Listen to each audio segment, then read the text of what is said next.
Hi everyone, welcome back to my new blog. I hope आप सब ठीक होंगे। तो जैसे कि आपको तो पता ही है, आज सावन के महीने का पहला सोमवार है। तो मैं यहाँ पे मैंने नहा लिया था और मैं तैयार हो गई थी। तो अब जा रही थी मैं मंदिर। और सिर्फ मंदिर ही नहीं जाना था, मैंने आज तो गोपेश्वर भी जाना है, इसीलिए मैं तैयार हो गई थी और अपने बाल बांध रही थी। तो गाइस, जिस रास्ते से हम बाज़ार जाते हैं उसी रास्ते में मंदिर भी पड़ता है। तो इसलिए मैंने जाना था मंदिर में आज, क्योंकि मेरा व्रत था। तो मैं चली गई फिर मंदिर में। तो मंदिर में अभी उतनी भीड़ तो थी नहीं, क्योंकि मैं सुबह सुबह गई थी ना, तो सुबह ज़्यादा भीड़ नहीं रहती है। तो मैं पानी लेने चली गई। फिर थोड़ा देर देर में आते हैं लोग, 9-10 बजे के टाइम पे। और सिर्फ हमारे ही गांव के नहीं आते हैं, आसपास के मतलब बहुत दूर दूर के गाँवों के लोग भी आते हैं यहाँ मंदिर में दर्शन करने के लिए। अगर सच में हमारे गांव में रोड रहती ना, तो पक्का मतलब जो टूरिस्ट वगैरह होते हैं वो भी आते थे भाई हमारे गांव में शिवलिंग के दर्शन करने के लिए। पर रोड ही नहीं है तो किसी को उतना पता नहीं है। और पैदल तो कौन ही आ रहा, हम ही नहीं चल पा रहे खुद।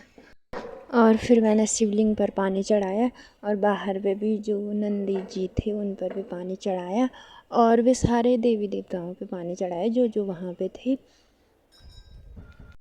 और ऐसा भी माना जाता है कि जो भी मतलब सच्चे दिल से मतलब शिवालय में यहाँ कुछ भी मांगता है तो उसकी इच्छा भी पूरी हो जाती है। तो आप लोग भी आना कभी यहाँ। और फिर मैंने सब जगह पानी चढ़ा दिया था।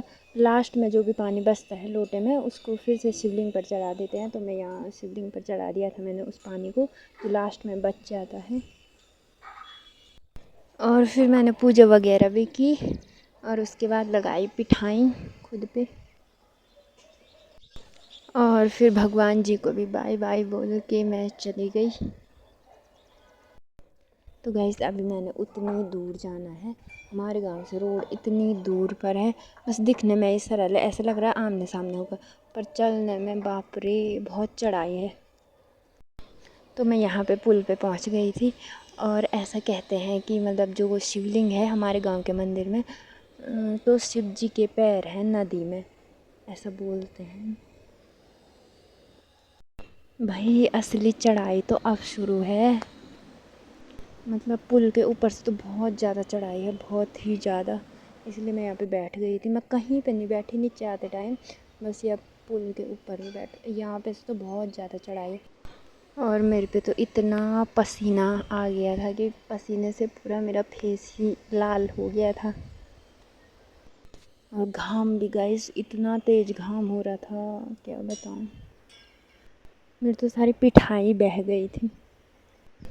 और फिर मैं यहाँ से आराम आराम से चल रही थी, क्योंकि इतनी ज़्यादा चढ़ाई थी, बहुत थकान लग रही थी भाई। तब लोग मेरे को बोलते तो घर क्यों नहीं आती, तो बस एक साल में एक ही बार घर क्यों आती है।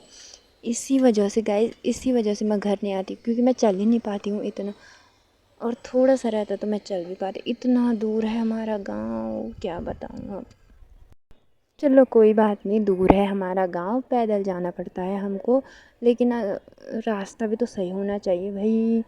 ऐसा चढ़ाई वाला रास्ता है कि मर जाएंगे सीधा। तो फाइनली गाइस, जैसे तैसे मैं तो आ गई थी। अब रोड में ही पहुंचने वाली थी मैं। रोड में पहुंचने के बाद भी एक समस्या है, गाड़ी नहीं मिलती है। और भाई जो लोग बोलते हैं ना तुम्हारा गांव कहाँ है, तो ये लगा रखा हमारे गांव का बोर्ड यहाँ पे। और उतनी दूर है हमारा गांव, सीधा ऊपर के। और फिर मैं रोड में पहुँच गई थी, तो मेरे को यहाँ पे जो हमारे गांव के बगल वाला गांव है, तो वहाँ से भी आ रखे थे दीदी लोग। तो यहाँ पे भी हमको काफ़ी देर इंतज़ार करना पड़ा, गाड़ी ही नहीं मिली भाई, बहुत देर, 1 घंटा तो शायद। भाई यहाँ से यही समस्या है कि मतलब गाड़ी ही नहीं मिलती है।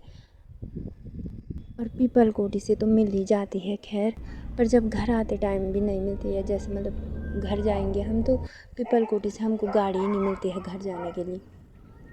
तो अभी तो मिल ही गई थी फ़िलहाल हमको, तो हम पहुंच गए थे पीपल कोटी।